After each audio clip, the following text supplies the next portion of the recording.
Book 9. While these affairs in distant places passed, the various Iris Juno sends with haste to find bold Turnus, who with anxious thought the secret shade of his great-grandsire sought. Retired alone she found the daring man, and oped her rosy lips, and thus began. What none of all the gods could grant thy vows, that Turnus this auspicious day bestows. Aeneas, gone to seek the Arcadian prince, has left the Trojan camp without defence, and, short of succours there, employs his pains in parts remote to raise the Tuscan swains. Now snatch an hour that favours thy designs, unite thy forces, and attack their lines. This said, on equal wings she poised her weight, and formed a radiant rainbow in her flight. The Daunian hero lifts his hand's eyes, and thus invokes the goddess as she flies. Iris, the grace of heaven, what power divine has sent thee down, through dusky clouds to shine? See, they divide, immortal day appears, and glittering planets dancing in their spheres. With joy these happy omens I obey, and follow to the war the god that leads the way. Thus having said, as by the brook he stood, he scooped the water from the crystal flood. Then with his hands the drops to heaven he throws, and loads the powers above with offered vows. Now march the bold confederates through the plain, well horsed, well clad, a rich and shining train. Messapus leads the van, and, in the rear, the sons of Tyreus in bright arms appear. In the main battle, with his flaming crest, the mighty Turnus towers above the rest. Silent they move, majestically slow, like ebbing Nile, or Ganges in his flow. The Trojans view the dusty cloud from far, and the dark menace of the distant war. Caicus from the rampire saw it rise, blackening the fields, and thickening through the skies. Then to his fellows thus aloud he calls, "What rolling clouds, my friends, approach the walls? Arm, arm, and man the works, prepare your spears and pointed darts. The Lycian host appears." Thus warned, they shut their gates, with shouts ascend the bulwarks, and secure their foes attend. For their wise general, with foreseeing care, had charged them not to tempt the doubtful war, nor, though provoked, in open fields advance, but close within their lines attend their chance. Unwilling, yet they keep the strict command, and sourly wait in arms the hostile band. The fiery Turnus flew before the rest, a piebald steed of Thracian strain he pressed, his helm of massy gold, and crimson was his crest. With 20 horse to second his designs, an unexpected foe, he faced the lines. "Is there," he said, "in arms, who bravely dare his leader's honour and his danger share?" Then spurring on, his brandished dart he threw, in sign of war. Applauding shouts ensue. Amazed to find a dastard race that run behind the rampires and the battle shun, he rides around the camp, with rolling eyes, and stops at every post, and every passage tries. So roams the nightly wolf about the fold, wet with descending showers, and stiff with cold. He howls for hunger, and he grins for pain. His gnashing teeth are exercised in vain, and impotent of anger, finds no way in his distended paws to grasp the prey. The mothers listen, but the bleating lambs securely swig the dug beneath the dams. Thus ranges eager Turnus over the plain. Sharp with desire and furious with disdain, surveys each passage with a piercing sight, to force his foes in equal field to fight. Thus while he gazes round, at length he spies, where fenced with strong redoubts, their navy lies, close underneath the walls. The washing tide secures from all approach this weaker side. He takes the wished occasion, fills his hand with ready fires, and shakes a flaming brand. Urged by his presence, every soul is warmed, and every hand with kindled furs is armed. From the fired pines the scattering sparkles fly. Fat vapours mixed with flames involve the sky. What power, O Muses, could avert the flame which threatened, in the fleet, the Trojan name? Tell, for the fact, through length of time obscure, is hard to faith, yet shall the fame endure. It is said that, when the chief prepared his flight, and felled his timber from Mount Ida's height, the grandam goddess then approached her son, and with a mother's majesty begun. "Grant me," she said, the sole request I bring, since conquered heaven has owned you for its king. On Ida's brows for ages past, there stood, with firs and maples filled, a shady wood, and on the summit rose a sacred grove, where I was worshipped with religious love. Those woods, that holy grove, my long delight, I gave the Trojan prince, to speed his flight. Now, filled with fear, on their behalf I come, let neither winds overset, nor waves entomb the floating forests of the sacred pine, but let it be their safety to be mine. Then thus replied her awful son, who rolls the radiant stars, and heaven and earth controls, "How dare you, mother, endless date demand for vessels moulded by a mortal hand? What then is fate? Shall bold Aeneas ride, of safety certain, on the uncertain tide? Yet what I can, I grant. When wafted over, the chief is landed on the Latian shore, whatever ships escape the raging storms, at my command shall change their fading forms to nymphs divine, and plough the watery way, like Dotis and the daughters of the sea. To seal his sacred vow, by Styx he swore, the lake of liquid pitch, the dreary shore, and Phlegethon's innavigable flood, and the black regions of his brother god. He said, and shook the skies with his imperial nod. And now at length, the numbered hours were come, prefixed by fate's irrevocable doom, when the great mother of the gods was free to save her ships, and finish Jove's decree. First, from the quarter of the morn there sprung a light that signed the heavens, and shot along then from a cloud, fringed round with golden fires, were timbrels heard, and Berecynthian choirs.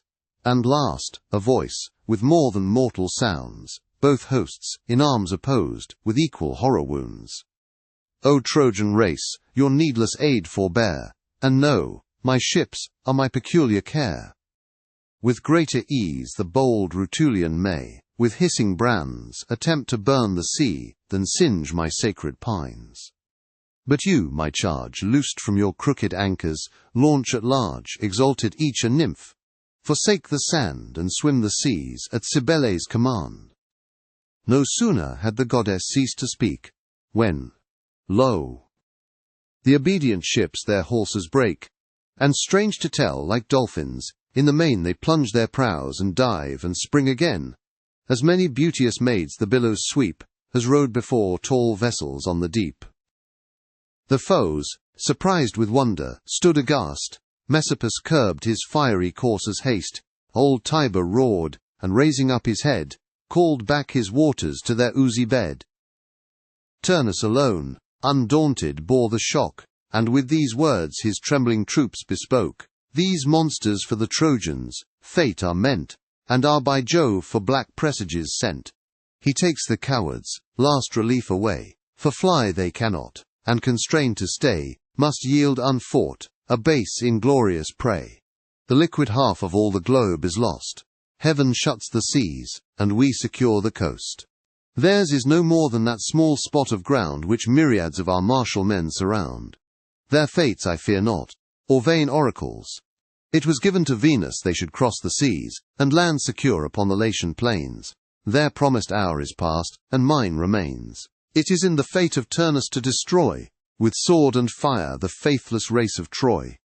Shall such affronts as these alone inflame the Grecian brothers and the Grecian name? My cause and theirs is one, a fatal strife, and final ruin for a ravished wife. Was it is enough, that punished for the crime, they fell, but will they fall a second time? One would have thought they paid enough before, to curse the costly sex, and durst offend no more. Can they securely trust their feeble war, a slight partition, a thin interval, betwixt their fate and them, when Troy, though built by hands divine, yet perished by their guilt? Lend me for once, my friends, your valiant hands, to force from out their lines these dastard bands. Less than 1,000 ships will end this war, nor Vulcan needs his fated arms prepare. Let all the Tuscans, all the Arcadians join. Nor these, nor those, shall frustrate my design. Let them not fear the treasons of the night, the robbed Palladium, the pretended flight. Our onset shall be made in open light. No wooden engine shall their town betray, fires they shall have around, but fires by day. No Grecian babes before their camp appear, whom Hector's arms detain to the 10th tardy year. Now, since the sun is rolling to the west, give we the silent night to needful rest. Refresh your bodies, and your arms prepare. The morn shall end the small remains of war. The post of honour to Messapus falls, to keep the nightly guard, to watch the walls, to pitch the fires at distances around, and close the Trojans in their scanty ground. Twice 7 Rutulian captains ready stand, and twice 700 horse these chiefs command. All clad in shining arms the works invest, each with a radiant helm and waving crest. Stretched at their length, they press the grassy ground, they laugh, they sing, the jolly bowls go round, with lights and cheerful fires renew the day, and pass the wakeful night in feasts and play. The Trojans from above their foes beheld, and with armed legions all the rampires filled. Seized with affright, their gates they first explore, join works to works with bridges, tower to tower, thus all things needful for defence abound. Menestheus and brave Seresthus walk the round, commissioned by their absent prince to share the common danger, and divide the care. The soldiers draw their lots, and, as they fall, by turns relieve each other on the wall. Nigh where the foes their utmost guards advance, to watch the gate was warlike Nisus, chance. His father Hyrtacus of noble blood, his mother was a huntress of the wood, and sent him to the wars. Well could he bear his lance in fight, and dart the flying spear, but better skilled, unerring shafts to send. Beside him stood Euryalus his friend, Euryalus than whom the Trojan host no fairer face or sweeter air could boast scarce, had the down to shade his cheeks begun. One was their care, and their delight was one common hazard in the war they shared, and now were both by choice upon the guard. Then Nisus thus, or do the gods inspire this warmth, or make we gods of our desire? A generous ardour boils within my breast, eager of action, enemy to rest. This urges me to fight, and fires my mind to leave a memorable name behind. Thou seest the foe secure, how faintly shine their scattered fires. The most, in sleep supine along the ground, an easy conquest lie. The wakeful few, the fuming flagon ply, all hushed around. Now hear what I revolve, a thought unripe and scarcely yet resolve. Our absent prince, both camp and council mourn. By message both would hasten his return, if they confer what I demand on thee, for fame is recompense enough for me. Methinks, beneath yon hill, I have espied a way that safely will my passage guide. Euryalus stood listening while he spoke, with love of praise and noble envy struck. Then to his ardent friend exposed his mind. All this, alone, and leaving me behind. Am I unworthy, Nisus, to be joined? Thinkest thou I can my share of glory yield, or send thee unassisted to the field?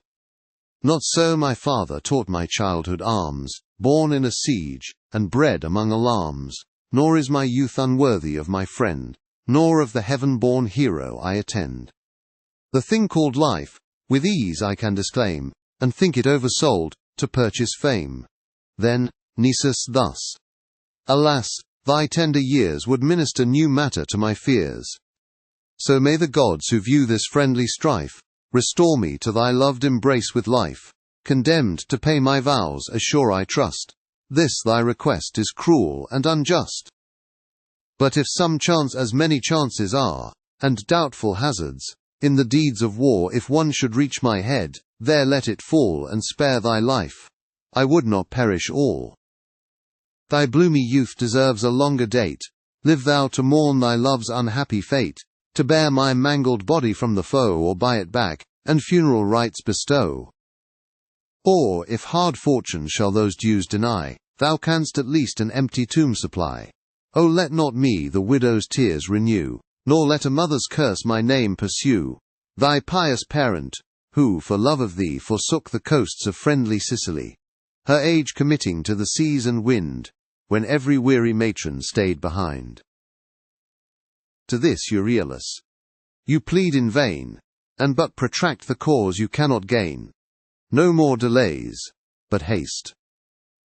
With that, he wakes the nodding watch. Each to his office takes. The guard relieved. The generous couple went to find the council at the royal tent.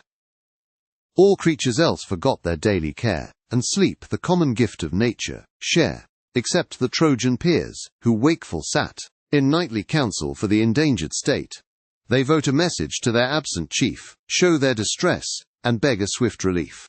Amid the camp a silent seat they chose, remote from clamour, and secure from foes. On their left arms their ample shields they bear, the right reclined upon the bending spear. Now Nisus and his friend approach the guard, and beg admission, eager to be heard, the affair important, not to be deferred. Ascanius bids, be conducted in, ordering the more experienced to begin. Then Nisus thus: Ye fathers, lend your ears, nor judge our bold attempt beyond our years. The foe, securely drenched in sleep and wine, neglect their watch, the fires but thinly shine. And where the smoke in cloudy vapours flies, covering the plain and curling to the skies, betwixt two paths, which at the gate divide, close by the sea, a passage we have spied, which will our way to great Aeneas guide.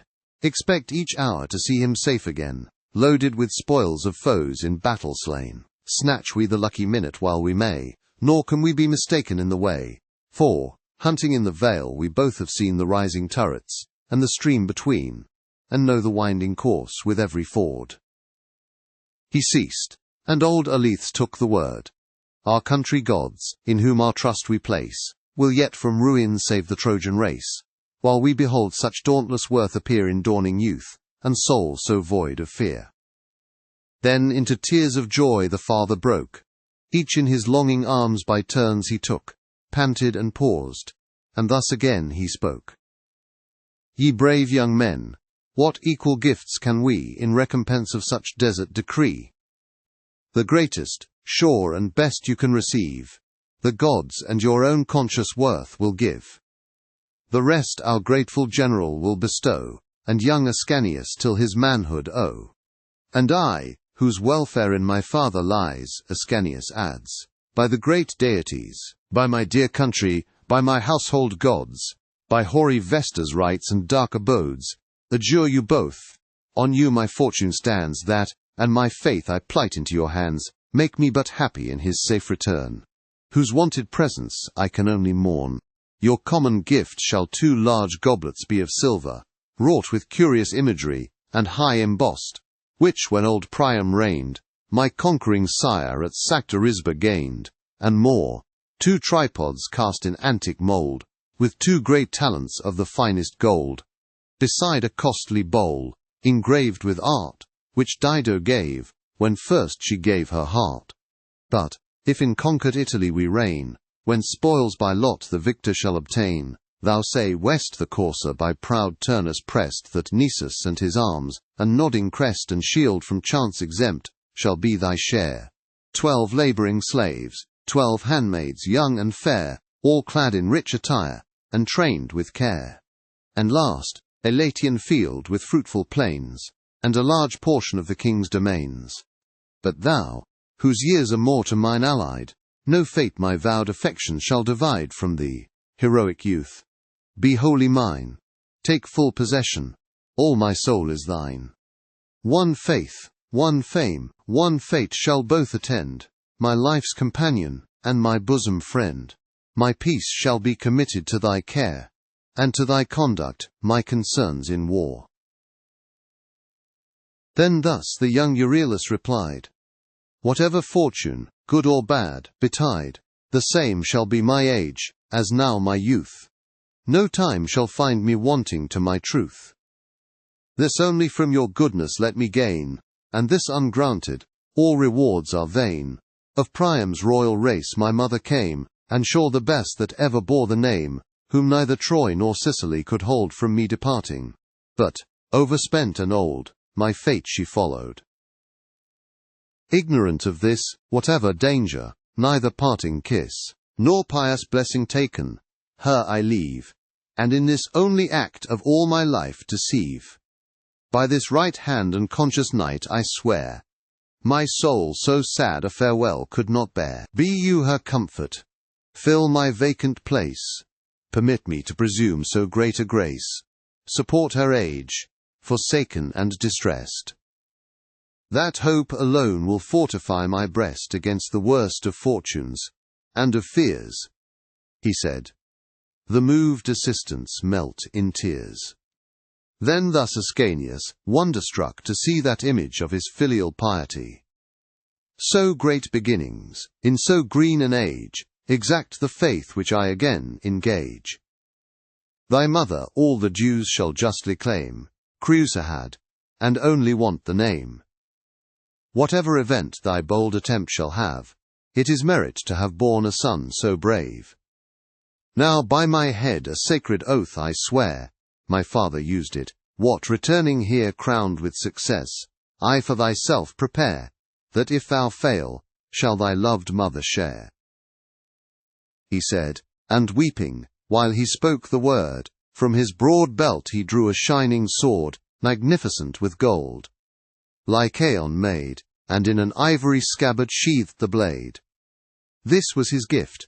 Great Menestheus gave his friend a lion's hide, his body to defend, and good Alethes furnished him, beside, with his own trusty helm, of temper tried.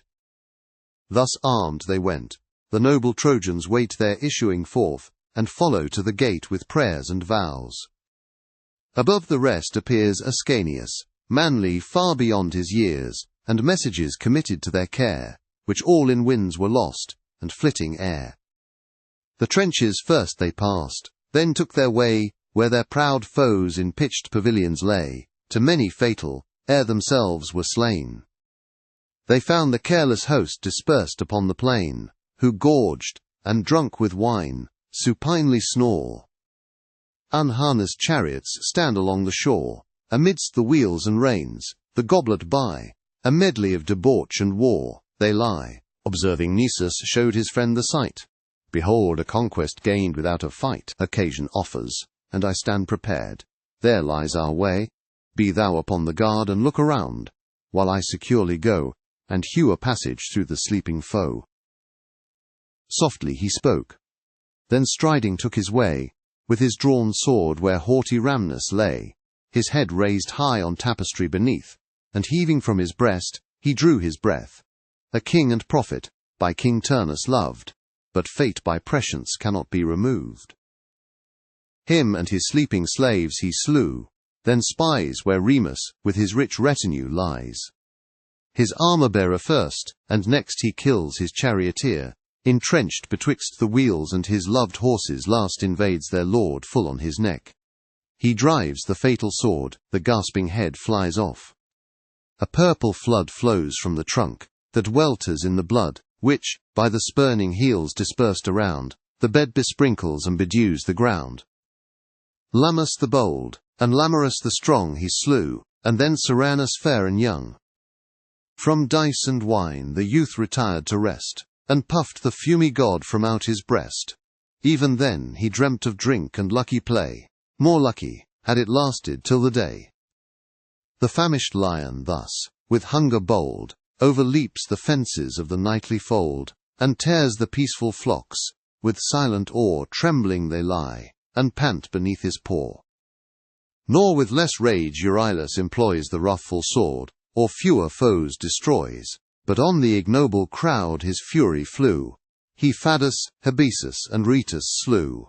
Oppressed with heavy sleep the former fell, but Rhetus wakeful, and observing all, behind a spacious jar he slinked for fear. The fatal iron found and reached him there, for as he rose it pierced his naked side, and reeking, thence returned in crimson dyed. The wound pours out a stream of wine and blood, the purple soul comes floating in the flood. Now, where Messapus quartered, they arrive.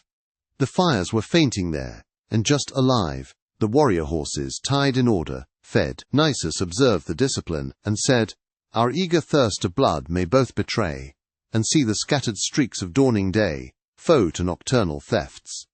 No more, my friend, here let our glutted execution end. A lane through slaughtered bodies we have made." The bold Euryalus, though loath, obeyed. Of arms, and arras, and of plate, they find a precious load, but these they leave behind. Yet fond of gaudy spoils, the boy would stay to make the rich caparison his prey, which on the steed of conquered rams lay. Nor did his eyes less longingly behold the girdle belt, with nails of burnished gold. This present Caedicus, the rich bestowed on Remulus, when friendship first they vowed, and absent, joined in hospitable ties. He, dying, to his heir, bequeathed the prize, till, by the conquering Ardean troops oppressed, he fell, and they the glorious gift possessed. These glittering spoils now made the victor's gain. He to his body suits, but suits in vain. Messapus' helm he finds among the rest, and laces on, and wears the waving crest. Proud of their conquest, prouder of their prey, they leave the camp, and take the ready way. But far they had not passed, before they spied 300 horse, with Volscens for their guide. The queen a legion to King Turnus sent, but the swift horse, the slower foot prevent, and now, advancing, sought the leader's tent. They saw the pair, for, through the doubtful shade, his shining helm Euryalus betrayed, on which the moon with full reflection played. "It is not for naught," cried Volscens from the crowd, "these men go there." Then raised his voice aloud. "Stand, stand! Why thus in arms, and whither bent? From whence, to whom, and on what errand sent?" Silent they scud away, and haste their flight to neighbouring woods, and trust themselves tonight. The speedy horse all passages belay, and spur their smoking steeds to cross their way, and watch each entrance of the winding wood. Black was the forest, thick with beech it stood, horrid with fern, and intricate with thorn. Few paths of human feet or tracks of beasts were worn.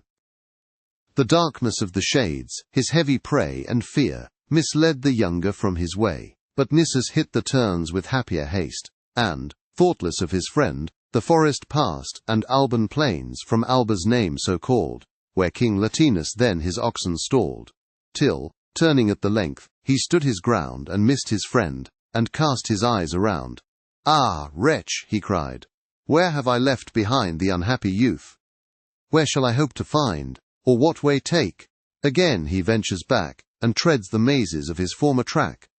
He winds the wood, and, listening, hears the noise of tramping coursers, and the rider's voice. The sound approached, and suddenly he viewed the foes enclosing, and his friend pursued, forelaid and taken, while he strove in vain the shelter of the friendly shades to gain. What should he next attempt, what arms employ, what fruitless force, to free the captive boy? What desperate should he rush and lose his life, with odds oppressed, in such unequal strife?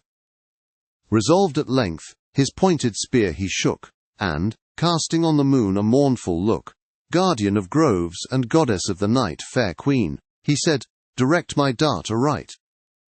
If ever my pious father, for my sake, did grateful offerings on thy altars make, or I increased them with my sylvan toils, and hung thy holy roofs with savage spoils, give me to scatter these." Then from his ear he poised, and aimed, and launched the trembling spear. The deadly weapon, hissing from the grove, impetuous on the back of Sulmo drove, pierced his thin armour, drank his vital blood, and in his body left the broken he staggers round. His eyeballs roll in death, and with short sobs he gasps away his breath. All stand amazed. A second javelin flies with equal strength, and quivers through the skies.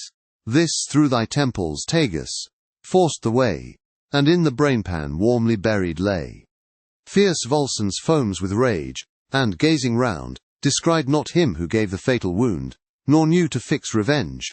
"But thou," he cries, "shalt pay for both," and at the prisoner flies with his drawn sword. Then, struck with deep despair, that cruel sight the lover could not bear, but from his covert rushed in open view, and sent his voice before him as he flew. "Me, me," he cried, "turn all your swords alone on me, the fact confessed, the fault my own." He neither could nor durst, the guiltless youth. Ye moon and stars, bear witness to the truth. His only crime, if friendship can offend, is too much love to his unhappy friend. Too late he speaks. The sword which fury guides, driven with full force, had pierced his tender sides. Down fell the beauteous youth. The yawning wound gushed out a purple stream, and stained the ground. His snowy neck reclines upon his breast, like a fair flower by the keen share oppressed, like a white poppy sinking on the plain, whose heavy head is overcharged with rain. Despair, and rage, and vengeance justly vowed, drove Nissus headlong on the hostile crowd. Volscens he seeks, on him alone he bends, borne back and bored by his surrounding friends. Onward he pressed, and kept him still in sight, then whirled aloft his sword with all his might. The unerring steel descended while he spoke, peered his wide mouth, and through his weazen broke. Dying he slew, and staggering on the plain with swimming eyes, he sought his lover slain. Then quiet on his bleeding bosom fell, content in death, to be revenged so well. O happy friends! For if my verse can give immortal life, your fame shall ever live, fixed as the Capitol's foundation lies, and spread wherever the Roman eagle flies. The conquering party first divide the prey, then their slain leader to the camp convey. With wonder as they went the troops were filled, to see such numbers whom so few had killed. Serranus, Rhamnes, and the rest they found. Vast crowds the dying and the dead surround, and the yet reeking blood overflows the ground. All knew the helmet which Messapus lost, but mourned a purchase that so dear had cost. Now rose the ruddy morn from Tithon's bed, and with the dawn of day the skies overspread. Nor long the sun his daily course withheld, but added colours to the world revealed. When early Turnus, wakening with the light, all clad in armour, calls his troops to fight. His martial men with fierce harangue he fired, and his own ardour in their souls inspired. This done, to give new terror to his foes, the heads of Nissus and his friend he shows, raised high on pointed spears, a ghastly sight. Loud peals of shouts ensue, and barbarous delight. Meantime the Trojans run, where danger calls, they line their trenches, and they man their walls. In front extended to the left they stood, safe was the right, surrounded by the flood. But, casting from their towers a frightful view, they saw the faces, which too well they knew, though, then disguised in death, and smeared all over with filth obscene, and dropping putrid gore. Soon hasty fame through the sad city bears the mournful message to the mother's ears. An icy cold benumbs her limbs, she shakes, her cheeks the blood, her hand the web, forsakes. She runs the rampires round amidst the war, nor fears the flying darts. She rends her hair, and fills with loud laments the liquid air. Thus then, my loved Euryalus appears, thus looks the prop my declining years. Was it on this face my famished eyes I fed? Ah, how unlike the living is the dead! And couldst thou leave me, cruel, thus alone? Not one kind kiss from a departing son, no look, no last adieu before he went, in an ill-boding hour to slaughter sent. Cold on the ground and pressing foreign clay, to Latian dogs and fowls he lies a prey.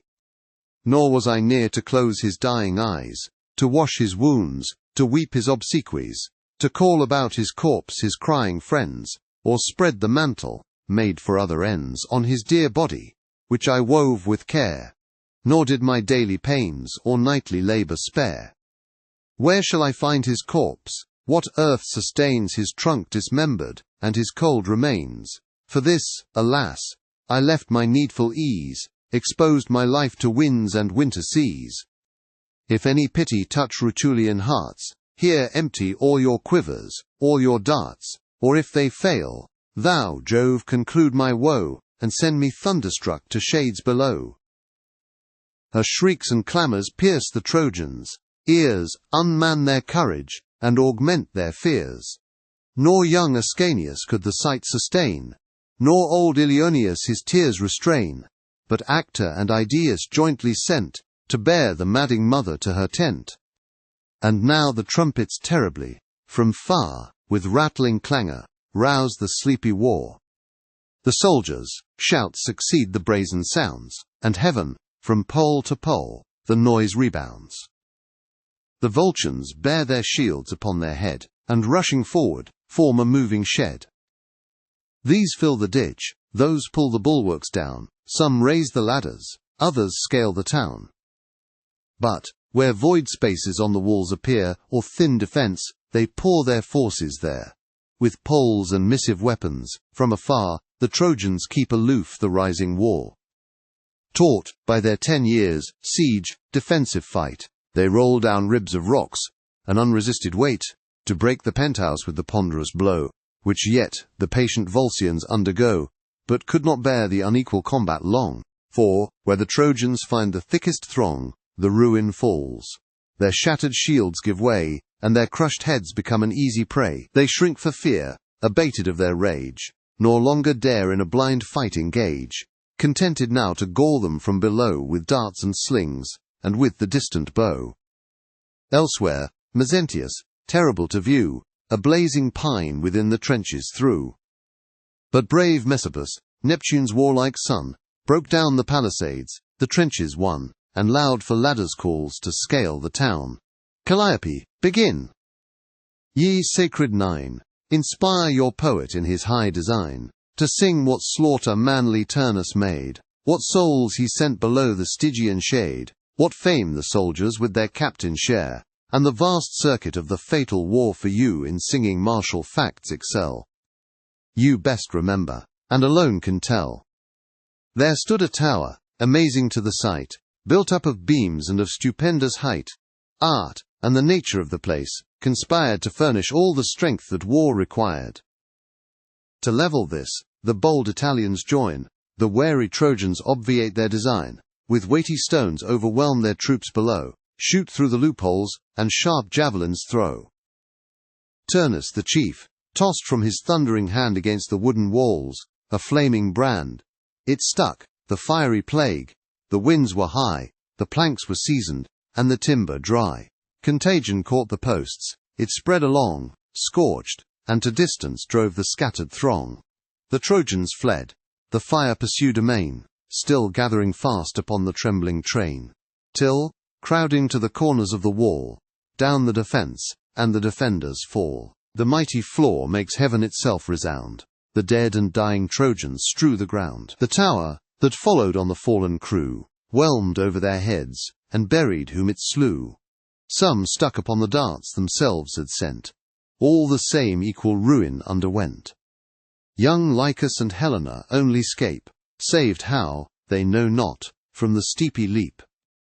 Helena, elder of the two, by birth, on one side royal, one a son of earth, whom to the Lydian king Lasymnia bare, and sent her boasted bastard to the war, a privilege which none but freemen share. Slight were his arms, a sword and silver shield, no marks of honour charged its empty field. Light as he fell, so light the youth arose, and rising found himself amidst his foes, nor flight was left, nor hopes to force his way. Emboldened by despair, he stood at bay, and, like a stag, whom all the troop surrounds of eager huntsmen and invading hounds resolved on death, he dissipates his fears, and bounds aloft against the pointed spears. So dares the youth secure of death, and throws his dying body on his thickest foes. But Lycus, swifter of his feet by far, runs, doubles, wins and turns, amidst the war, springs to the walls, and leaves his foes behind, and snatches at the beam he first confined, looks up, and leaps aloft at all the stretch, in hopes the helping hand of some kind friend to reach. But Turnus followed hard his hunted prey. His spear had almost reached him in the way, short of his reins, and scarce a span behind. "Fool," said the chief, "though fleeter than the wind, couldst thou presume to 'scape when I pursue?" he said. And downward by the feet, he drew the trembling dastard. At the tug he falls, vast ruins come along, rent from the smoking walls. Thus on some silver swan or timorous hare, Jove's bird comes sousing down from upper air. Her crooked talons trust the fearful prey. Then out of sight she soars, and wings her way. So seizes the grim wolf the tender lamb, in vain lamented by the bleating dam. Then, rushing onward with a barbarous cry, the troops of Turnus to the combat fly. The ditch with faggots filled, the daring foe tossed firebrands to the steepy turrets throw. Ilioneus, as bold Lucetius came to force the gate and feed the kindling flame, rolled down the fragment of a rock so right, it crushed him double underneath the weight. 2 more young Liger and Aeschylus slew. To bend the bow young Liger better knew, Aeschylus best the pointed javelin threw.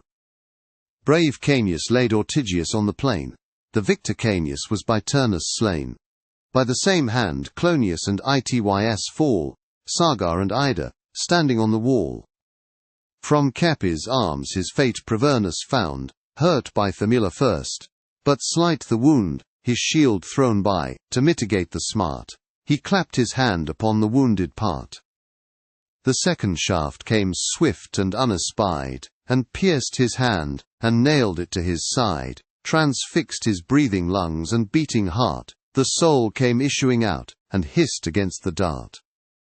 The son of Arsens shone amid the rest, in glittering armour, and a purple vest. Fair was his face, his eyes inspiring love, bred by his father, in the Martian grove, where the fat altars of Pallicus flame, and send in arms to purchase early fame.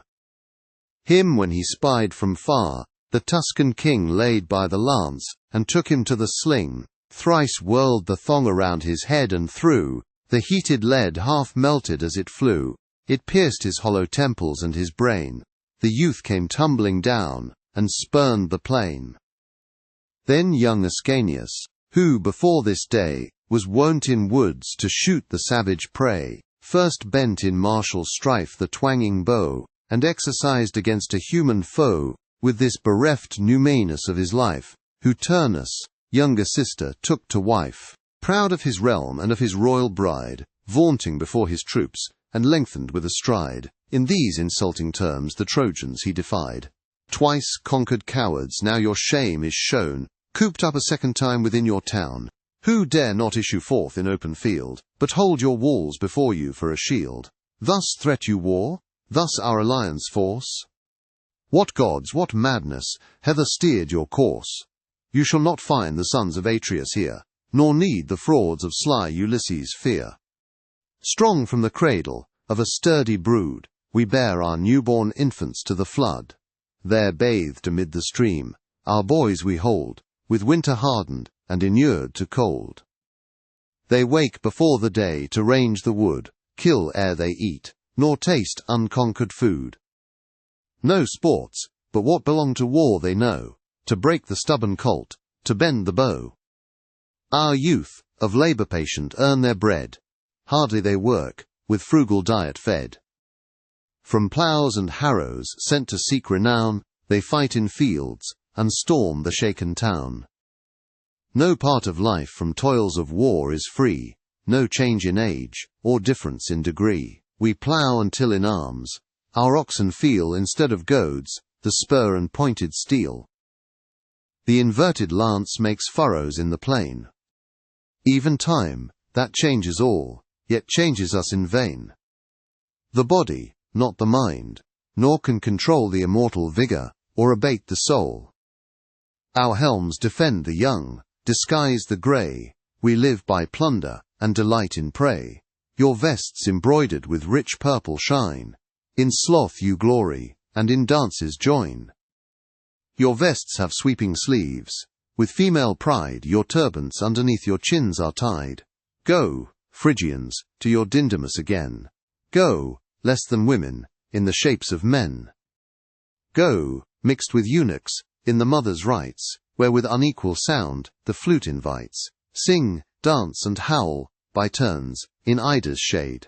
Resign the war to men who know the martial trade. This foul reproach Ascanius could not hear with patience, or avowed revenge forbear. At the full stretch of both his hands he drew, and almost joined the horns of the tough ewe. But first, before the throne of Jove he stood, and thus with lifted hands invoked the god. My first attempt, great Jupiter, succeed. An annual offering in thy grove shall bleed.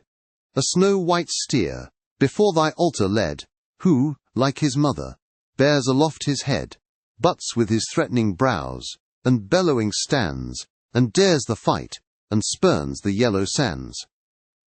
Jove bowed the heavens, and lent a gracious ear, and thundered on the left, amidst the clear.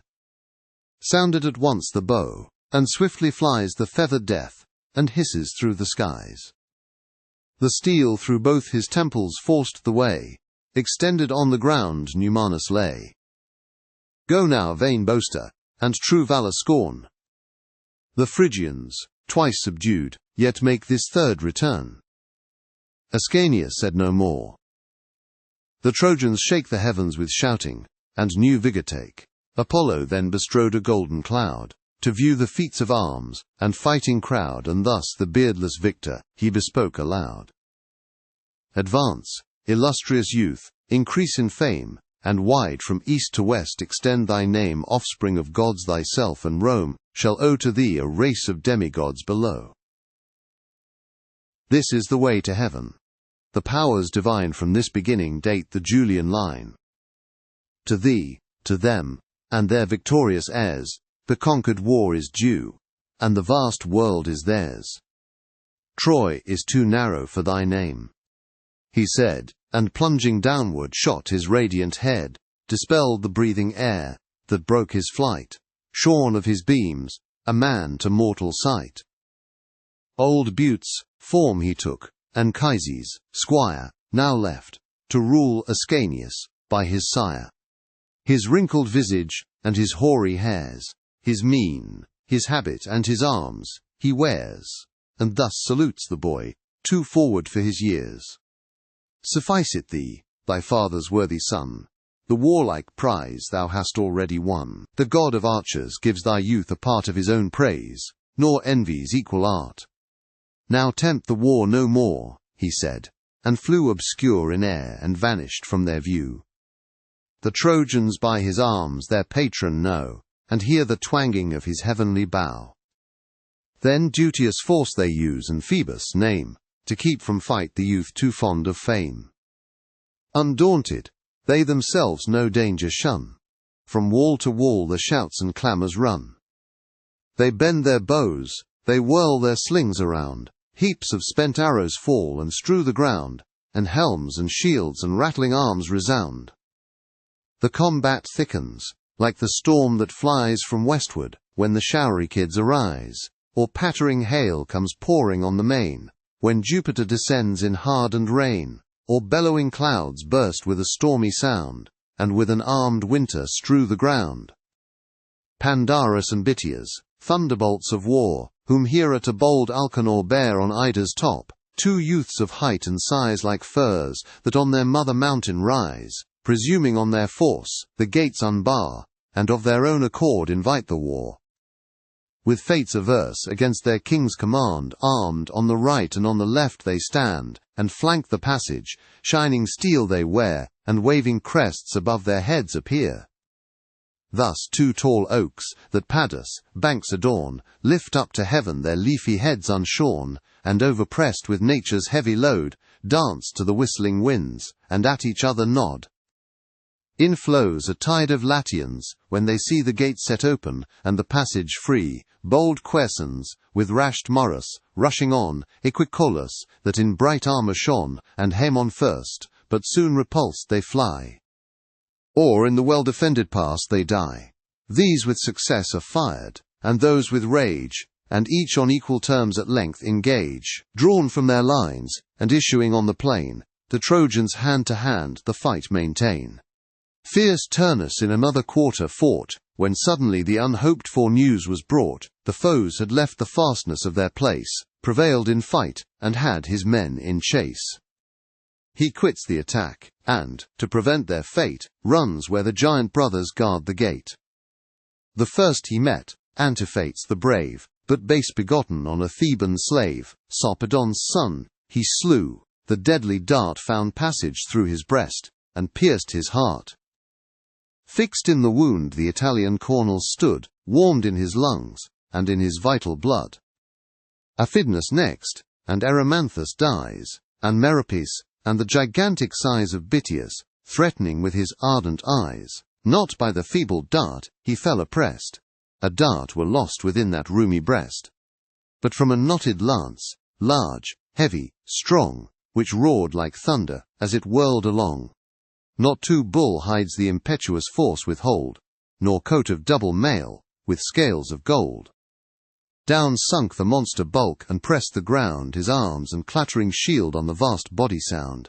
Not with less ruin than the budge and mole, raised on the seas, the surges to control, at once comes tumbling down the rocky wall, prone to the deep, the stones disjointed fall of the vast pile. The scattered ocean flies black sands, discoloured froth, and mingled mud arise, the frighted billows roll and seek the shores. Then trembles Procita, then Ischia roars, Typhoeus thrown beneath by Jove's command, astonished at the flaw that shakes the land, soon shifts his weary side, and scarce awake, with wonder feels the weight press lighter on his back. The warrior god the Latian troops inspired, new strung their sinews, and their courage fired, but chills the Trojan hearts with cold affright, then black despair precipitates their flight. When Pandarus beheld his brother killed, the town with fear and wild confusion filled, he turns the hinges of the heavy gate with both his hands, and adds his shoulders to the weight some happier friends within the walls enclosed. The rest shut out, to certain death exposed, fool as he was and frantic in his care, admit young Turnus, and include the wall. He thrust amid the crowd, securely bold, like a fierce tiger pent amid the fold. Too late his blazing buckler they descry, and sparkling fires that shot from either eye, his mighty members and his ample breast, his rattling armour, and his crimson crest. Far from that hated face the Trojans fly, all but the fool who sought his destiny. Mad Pandarus steps forth with vengeance vowed for Bitias, death, and threatens thus aloud. These are not Ardea's walls, nor this the town Amata proffers with Lavinia's crown, it is hostile earth you tread. Of hope bereft, no means of safe return by flight are left. To whom, with countenance calm and soul sedate, thus Turnus, then begin and try thy fate. My message to the ghost of Priam bear. Tell him a new Achilles sent thee there. A lance of tough ground ash the Trojan threw, rough in the rind, and knotted as it grew. With his full force he whirled it first around, but the soft yielding air received the wound. Imperial Juno turned the course before, and fixed the wandering weapon in the door. But hope not thou, said Turnus, when I strike to shun thy fate, our force is not alike, nor thy steel tempered by the Lemnian god. Then rising, on his utmost stretch he stood, and aimed from high. The full descending blow cleaves the broad front, and beardless cheeks in two. Down sinks the giant with a thundering sound, his ponderous limbs oppress the trembling ground. Blood, brains, and foam gush from the gaping wound. Scalp, face, and shoulders the keen steel divides, and the shared visage hangs on equal sides. The Trojans fly from their approaching fate, and had the victor then secured the gate, and to his troops without unclosed the bars, one lucky day had ended all his wars. But boiling youth and blind desire of blood pushed on his fury to pursue the crowd. Hamstringed behind, unhappy Gyges died. Then Phalaris is added to his side. The pointed javelins from the dead he drew, and their friends, arms against their fellows threw. Strong Hales stands in vain, weak Phleges flies, Saturnia, still at hand, new force and fire supplies. Then Halius, Prytanis, Alcander fall, engaged against the foes who scaled the wall, but, whom they feared without they found within. At last, though late, by Lynceus he was seen. He calls new succours, and assaults the prince, but weak his force, and vain is their defence. Turned to the right, his sword the hero drew, and at one blow, the bold aggressor slew. He joints the neck, and, with a stroke so strong, the helm flies off, and bears the head along. Next him, the huntsman Amycus he killed, in darts envenomed and in poison skilled. Then Clytius fell beneath his fatal spear, and Cretius, whom the Muses held so dear. He fought with courage, and he sung the fight. Arms were his business, verses his delight. The Trojan chiefs behold with rage and grief their slaughtered friends, and hasten their relief. Bold Metaceus rallies first the broken train, whom brave Seresthus and his troops sustain. To save the living and revenge the dead, against one warrior's arms all Troy they led. "O void of sense and courage," Mnestheus cried, "where can you hope your coward heads to hide? Ah, where beyond these rampires can you run? One man, and in your camp enclosed you shun. Shall then a single sword such slaughter boast, and pass unpunished from a numerous host? Forsaking honor and renouncing fame, your gods, your country, and your king, you shame. This just reproach their virtue does excite. They stand, they join, they thicken to the fight. Now Turnus doubts, and yet disdains to yield, but with slow paces measures back the field, and inches to the walls, where Tiber's tide, washing the camp, defends the weaker side. The more he loses, they advance the more, and tread in every step he trod before. They shout, they bear him back, and whom by might they cannot conquer, they oppress with weight. As, compassed with a wood of spears around, the lordly lion still maintains his ground, grins horrible, retires, and turns again, threats his distended paws, and shakes his mane. He loses while in vain he presses on, nor will his courage let him dare to run. So Turnus fares, and unresolved of flight, moves tardy back, and just recedes from fight. Yet twice, enraged, the combat he renews, twice breaks, and twice his broken foes pursues. But now they swarm, and with fresh troops supplied, come rolling on and rush from every side. Nor Juno, who sustained his arms before, dares with new strength suffice the exhausted store. For Jove with sour commands sent Iris down to force the invader from the frighted town. With labour spent, no longer can he wield the heavy falchion or sustain the shield, overwhelmed with darts, which from afar they fling. The weapons round his hollow temples ring. His golden helm gives way, with stony blows battered and flat, and beaten to his brows. His crest is rashed away, his ample shield is falsified, and round with javelins filled. The foe, now faint, the Trojans overwhelm, and Mnestheus lays hard load upon his helm. Sick sweat succeeds. He drops at every pore. With driving dust, his cheeks are pasted over. Shorter and shorter every gasp he takes, and vain efforts and hurtless blows he makes. Plunged in the flood, and made the waters fly. The yellow god the welcome burthen bore, and wiped the sweat, and washed away the gore, then gently wafts him to the farther coast, and sends him safe to cheer his anxious host.